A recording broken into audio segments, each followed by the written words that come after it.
14th of December 2014. You've joined us for the evening service of the Weatherby House Church, and we're going to try to do our regular service tonight, our song service and so on. This morning it didn't work out real well because there was a glitch in our system. So we're going to see what happens tonight. I was given a piece of paper here earlier. Rosette gave me a selection of Psalm 4B. And so we'll sing that. And that's taken out of the Psalter. Now, I'm going to try to switch this camera around. When we do this, sometimes it messes up our signal. I don't quite understand the connection between that, but we'll see what happens with those.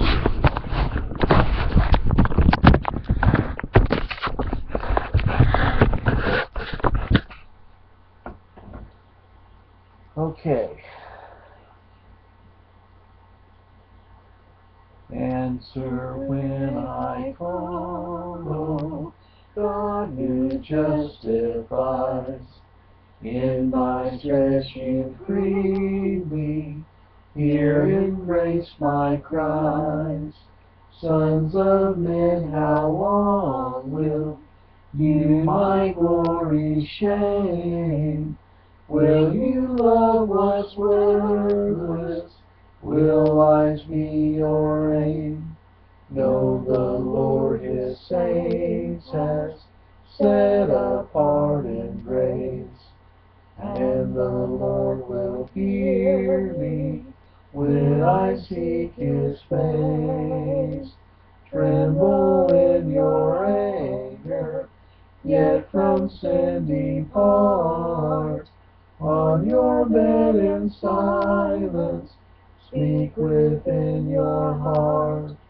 May you sacrifice now, sacrifice is just. In Jehovah only, placing all your trust. Who will show us goodness? Many people say, the light of your face, Lord, lift on us, we pray. You have given my heart greater joy by far than when grain and new wine most abundant are. So in peace I lie down, I will rest and sleep. For, O Lord, you only will me safely keep.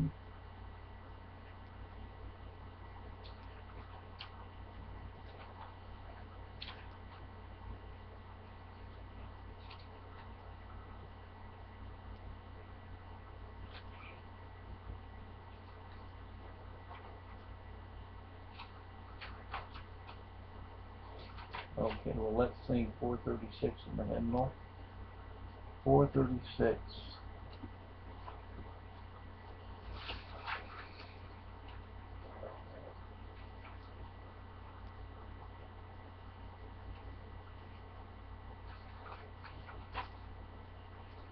I will sing the wondrous story of the Christ who died for me.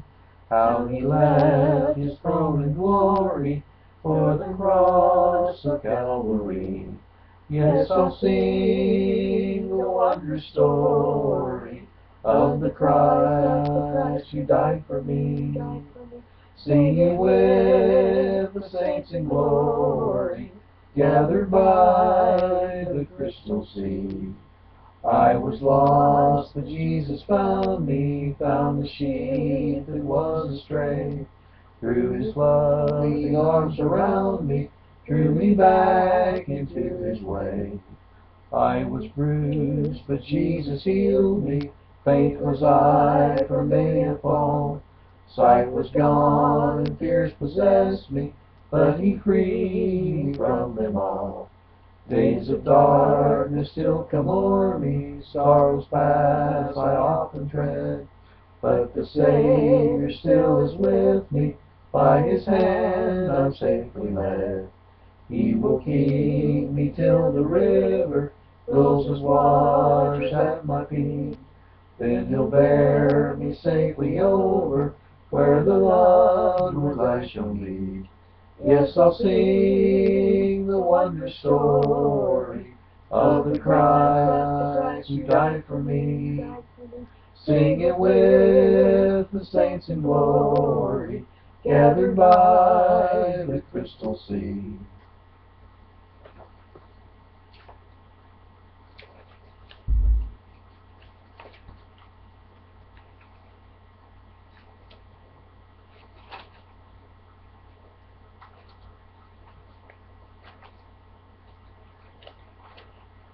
We'll have one more before we switch over. Mark, do you have one?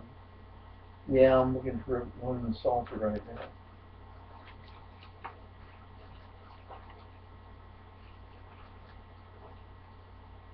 Page 32, Psalm 22H.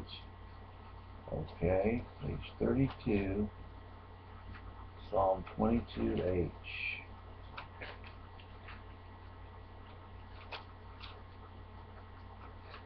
To all my brothers I'll declare the glory of your holy name. I'll praise you where the people meet, who fear the Lord, His praise proclaim. All sons of Jacob praise His grace, and stand in all Israel's race. For He has not despised the poor, He has not scorned the wretched state. He has not turned away His face from anyone in trouble great. When any cried to Him in grief, He heard his prayer and sent relief. Within the congregation great, I offer praise you have supplied. I'll pay my vows with them who fear, the meek with food are satisfied. Who seek the Lord shall Him adore. May your heart live forevermore.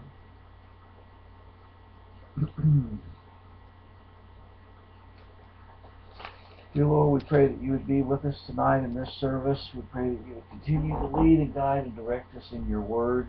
We know that your word is living and that it is everything that we need for our spiritual lives. We pray that you would use it for your glory. We pray in your name. Amen.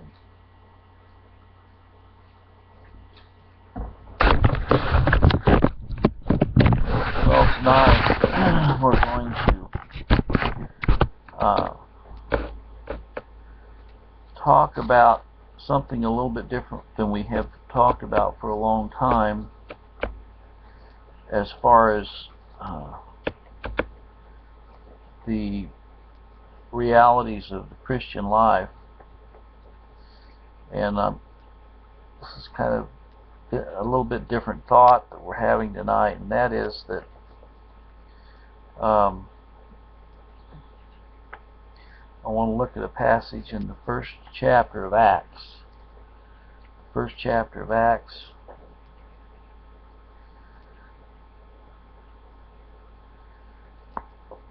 And he says in the 7th verse,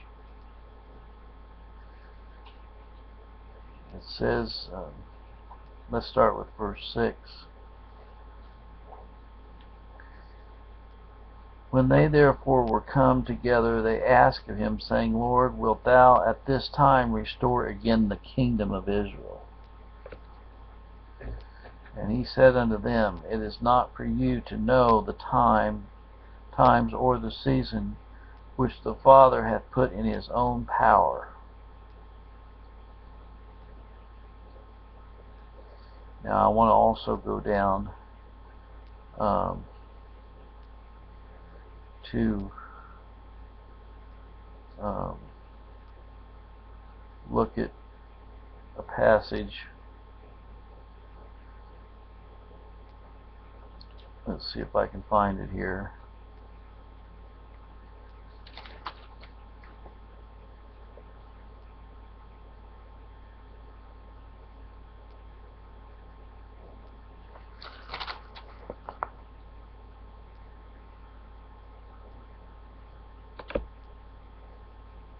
Okay, I want to look at, it says,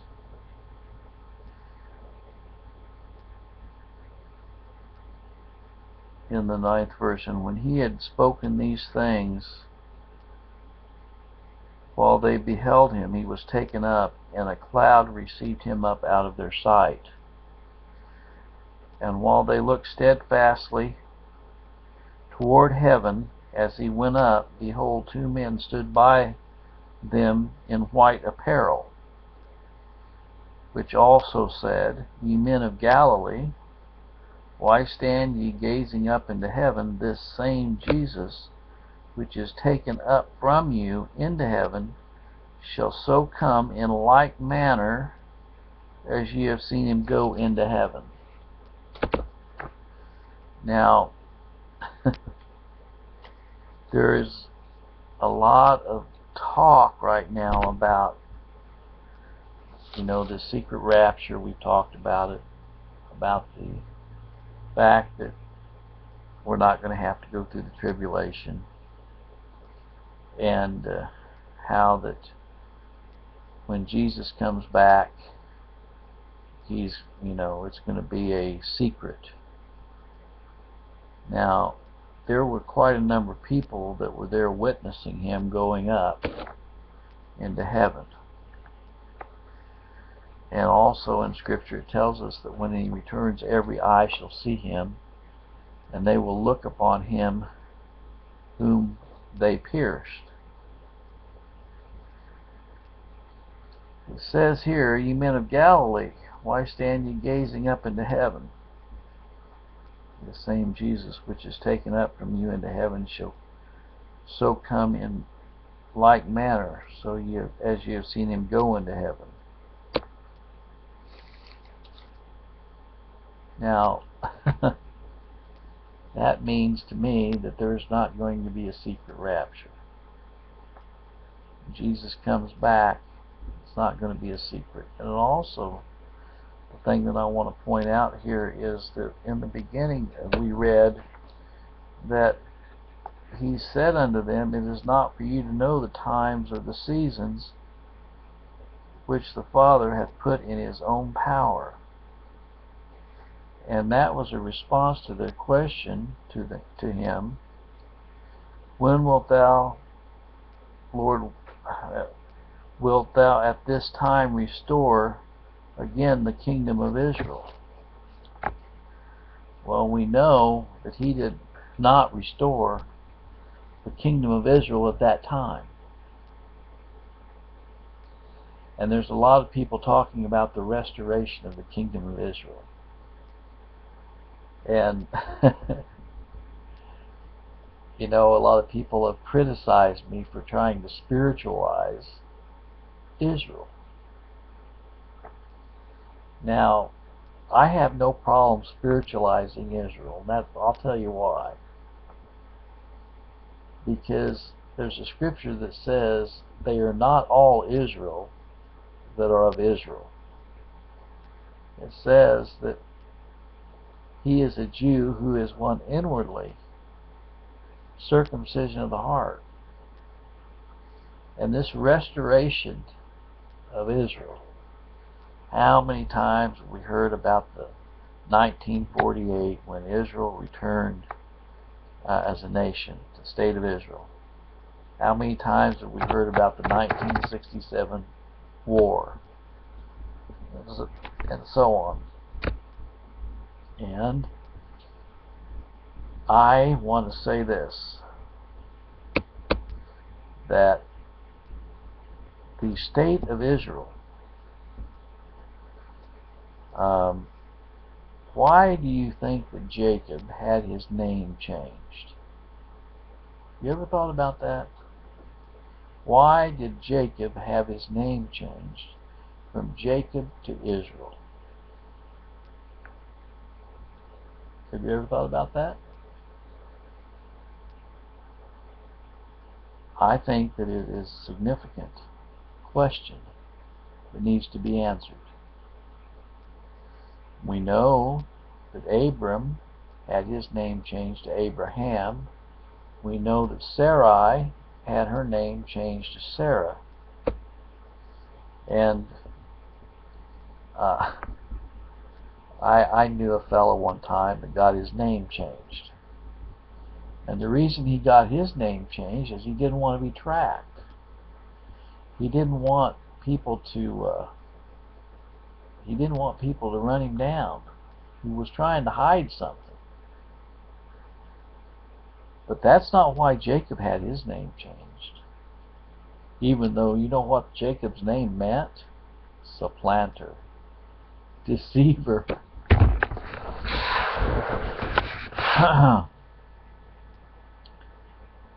God's the one that changed Jacob's name to Israel.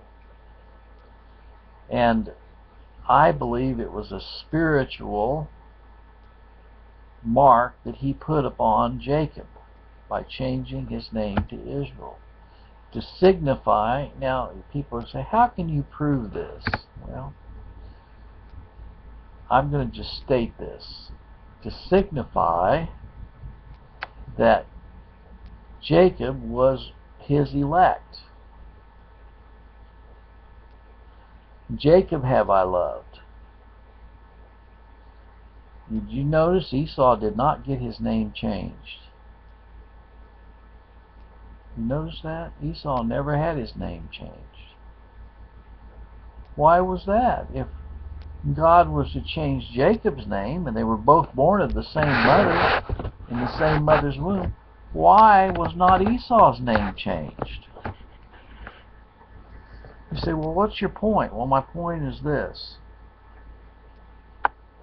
We cannot overemphasize, okay, that there is a spiritual Israel. Everybody wants to focus on that physical state of Israel over there. But what about spiritual Israel, and who does it include? You know, they used to sing this song when I was coming up as a kid. A new name is written down in glory, and it's mine, oh yes, it's mine.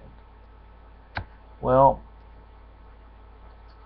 there's one thing that does happen when a person is regenerated by the Spirit of God. What happens is their nature is changed. It says all things have become new. Old things have passed away. Behold, all things have become new. That's what happened to me. It wasn't that I no longer had any sin, but it also, what happened to me was, I was raised from death to life. I now had an understanding, eyes to see and ears to hear the truth of the perfect sacrifice of Jesus Christ for me, and the substitutionary death that he accomplished for me on the cross. That is what spiritual Israel is. Those who have eyes to see and ears to hear the truth. Comfort ye, my people, saith the Lord. Speak ye comfortably to Jerusalem, and tell them what? It says to tell him that his work is accomplished. It's completed. It's finished. And here Jesus is telling these people, look, you know, that's the Father's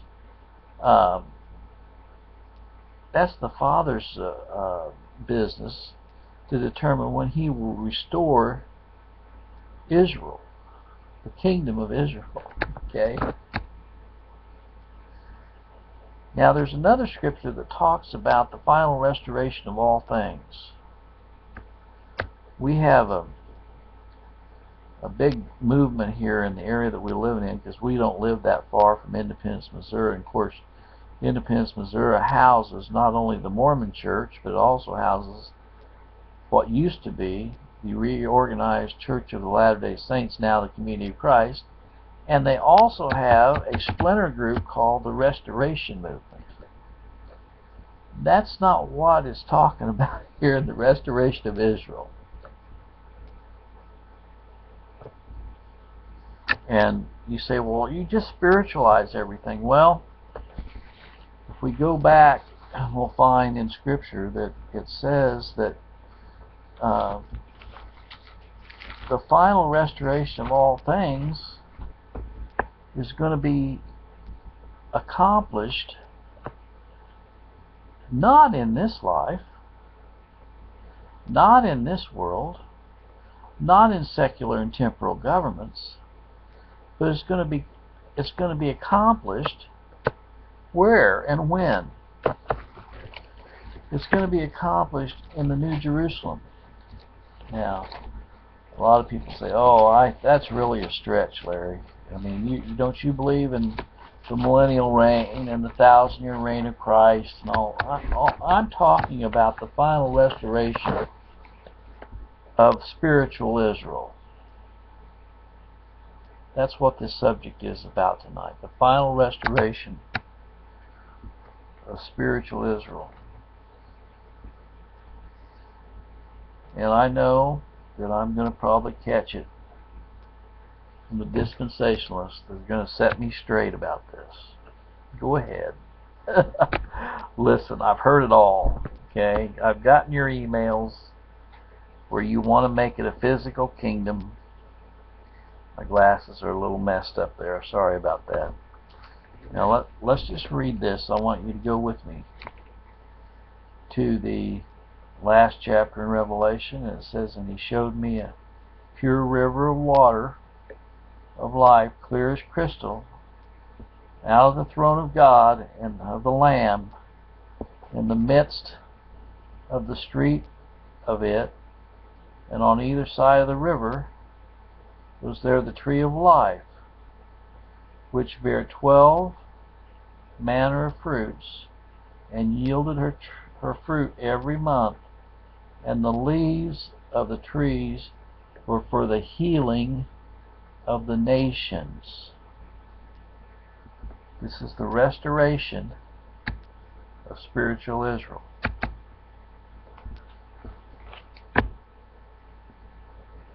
"And there shall be no more curse, but the throne of God and the Lamb shall be in it, and his servants shall serve him, and they shall see his face, and his name shall be in their foreheads." That's the restoration, the final restoration of spiritual Israel. "And there shall be no night there. They need no candle, neither light of the sun, for the Lord God giveth them light, and they shall reign forever and ever." Doesn't that sound finally like the final restoration of spiritual Israel there? It certainly does to me.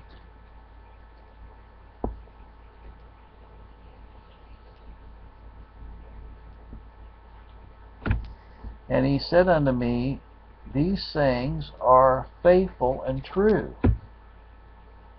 And the Lord God of the holy prophets sent his angel to show unto his servants the things which must shortly be done. Behold, I come quickly. Blessed is he that keepeth the sayings of the prophecy of this book." Now, he says in verse 13, "I am the Alpha, the Omega, the beginning and the end. Blessed are they that do his commandments, that they may have right to the tree of life, they may enter into the gates, into the city. And then he says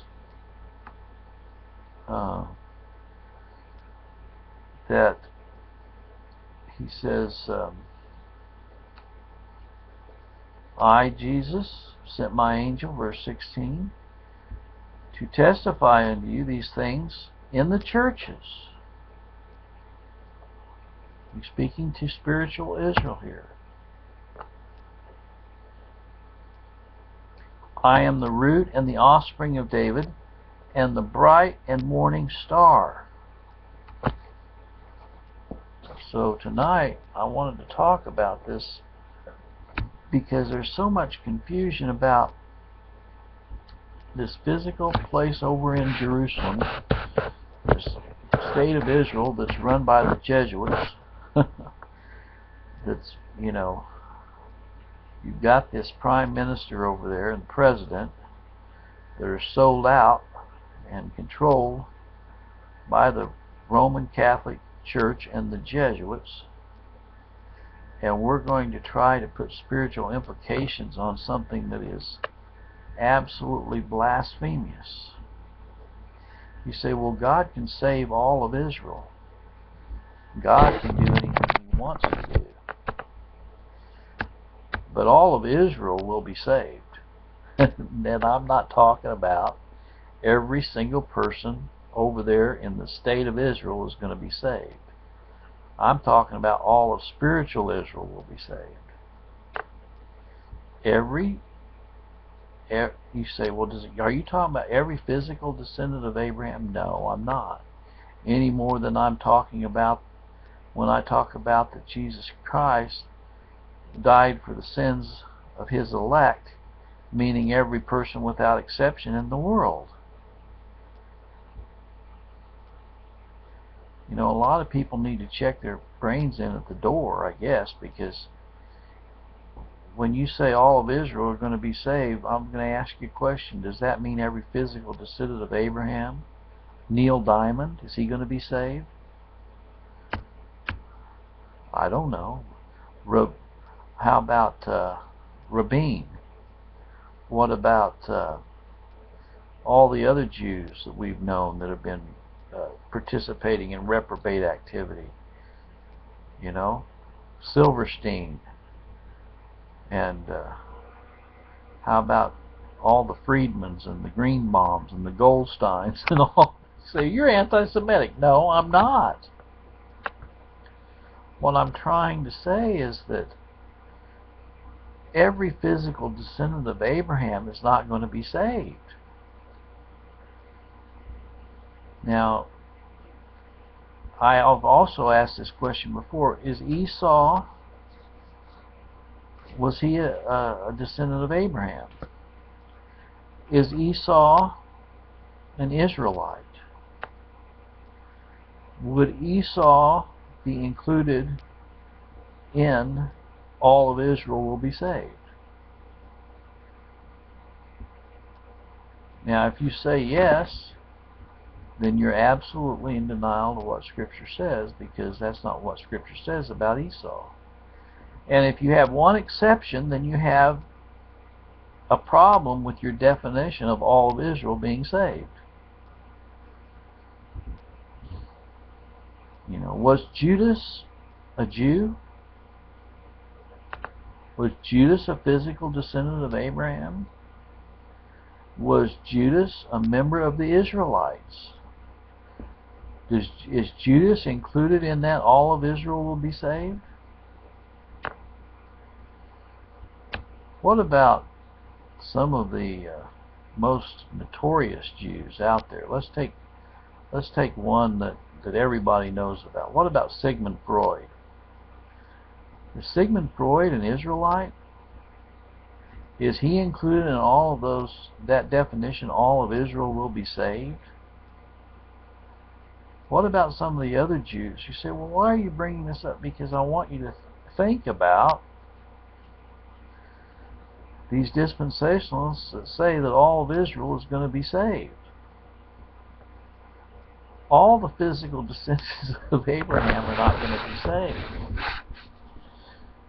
any more than all the Gentiles are going to be saved, any more than all of the Italians are going to be saved, or all the Dutch are going to be saved, or all the African Americans, or Africans, or Native Americans, you know, or Aztecs, or Czechoslovakians, or Syrians, or Jordanians, or Irish, or Scottish, or what Scripture tells us is that there are going to be people in the New Jerusalem from every tongue, every people, and every nation. And these people that are going to be in the New Jerusalem from every tongue, every people, and every nation are going to represent, now I'm going to probably get in trouble for saying this. I'm going to say this real slow so that you can you can understand what I'm saying, okay?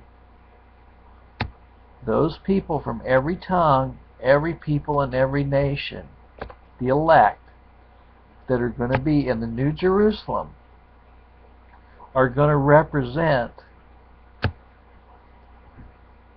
the spiritual restoration of Israel.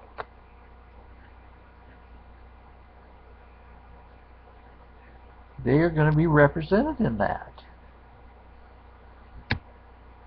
I can just hear people now.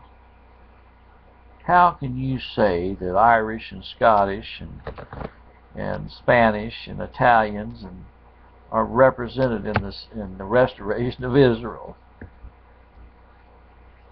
Because they're represented in the fact that they are God's elect, and they're represented in the fact that they are not all Jews who are physically descendants of Abraham.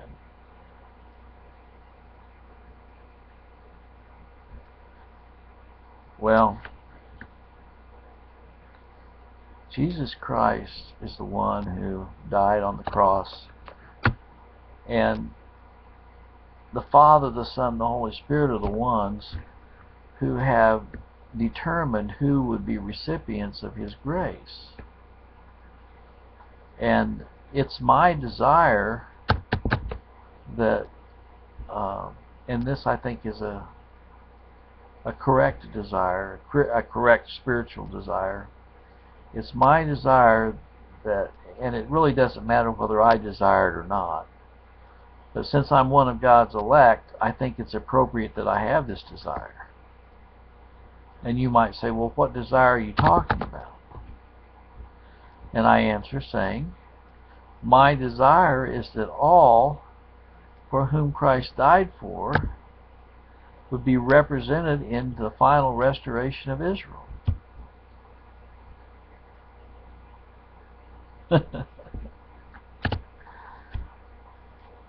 All for whom Christ died for will be represented in the final restoration of Israel. You know, do you think that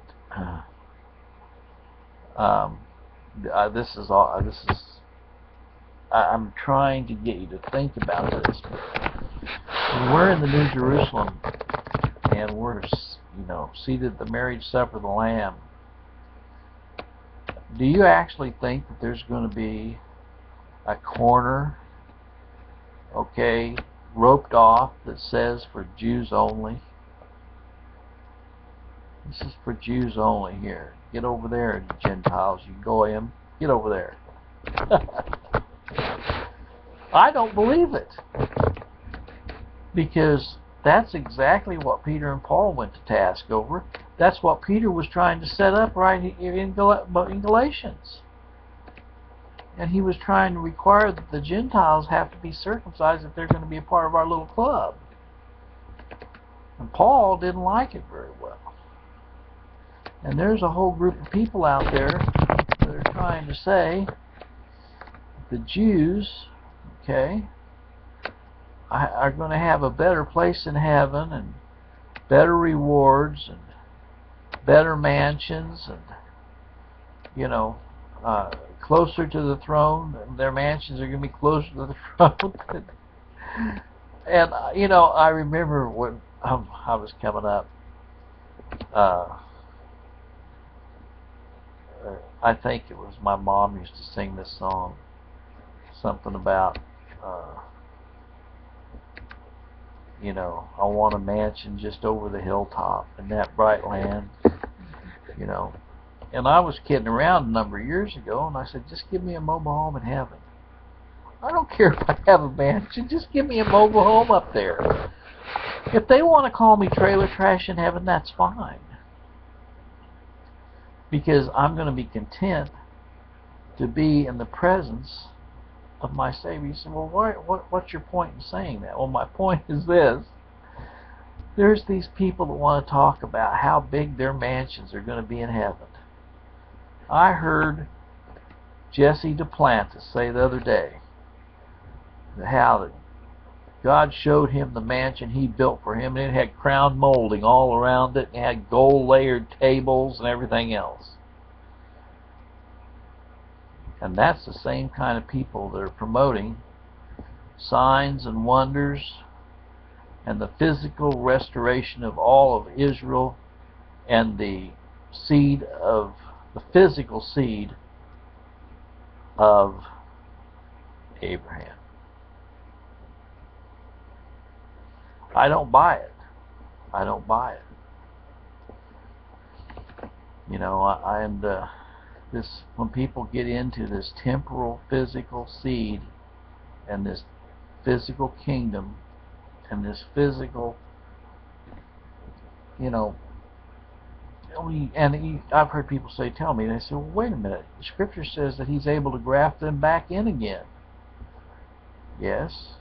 You know, he says for us not to be proudful, yes. And that includes not thinking, okay, that if you're Jewish, okay, if you're actually of a physical seed of Abraham, and your name happens to be Goldman Sachs, or you know, some big Jewish name, Friedlander or whatever it is, you know, that you have a get out of jail free card and you can do anything you want to do. That's what all these dispensationalists are telling these Jews. That's what Pat Robertson told the chairman, the CEO of Walt Disney Corporation. You don't have to believe in Jesus Christ as your Messiah. You know, you're a Jew. You're God's chosen people. You're the physical descendants of Abraham. That's Zionism. That's what John Hagee promotes. That's why John Hagee has multi-millions of dollars of real estate. And so anyway, we're going to stop right there because I'm getting a phone call.